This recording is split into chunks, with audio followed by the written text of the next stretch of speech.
Hi guys, how are you doing this week? I hope that you had a nice week, and as always, it's so good to see you. Do you remember how we learned last week about King Solomon and how he asked God for a very important thing? Do you remember what that thing was? It was wisdom. Wait, what? Oh, right. I've got my superhero costume on. Did you know that I like to sometimes play dress up and play superheroes? Now, of course, truly, I'm not a superhero, but God's wisdom is a little bit like a superpower for us. And a really cool part is that he gives wisdom to those who ask. Remember the verse we're learning together?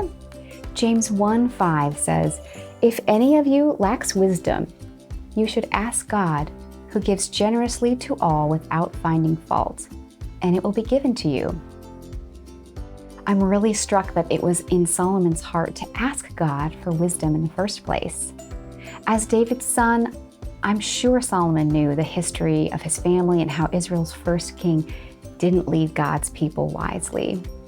So it's interesting that God put it in Solomon's heart to want to be a good king, to not be selfish with his power.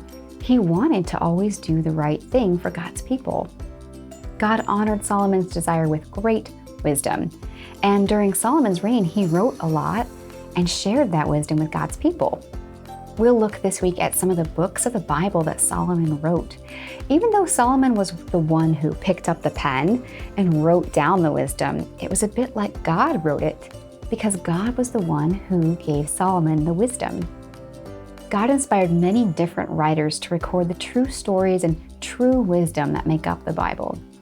If you've ever wondered why we talk about it so much, it's because the Bible is filled with truth that God wants us to know. I have a quick quiz for you. Is there anything God doesn't know? God must be really smart. He created all things. Our big picture question this month is, what does God know? And the answer? God knows everything.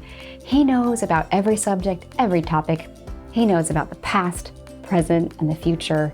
He knows how many eyelashes you have and how many sea turtles there are in the world. God knows everything.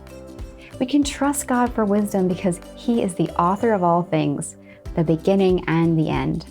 And He shared with us some of the most important things that He wanted us to know in the Bible. Because nothing is out of God's control and He knows everything, I don't have to worry about what's happening in the future. That helps us to keep hope during tough times because we are God's children and He cares for us. Like Solomon, we can ask God for wisdom. Remember, our verse reminds us that we can ask God for wisdom and He'll generously give to those who ask. Think a bit about how it makes you feel that God knows everything. Does that bring any comfort to you, knowing God knows the past, present, and your future? Until next time, my superhero friends, I hope you have a great week. We'll be missing you, but I'll see you again next week here. See you then.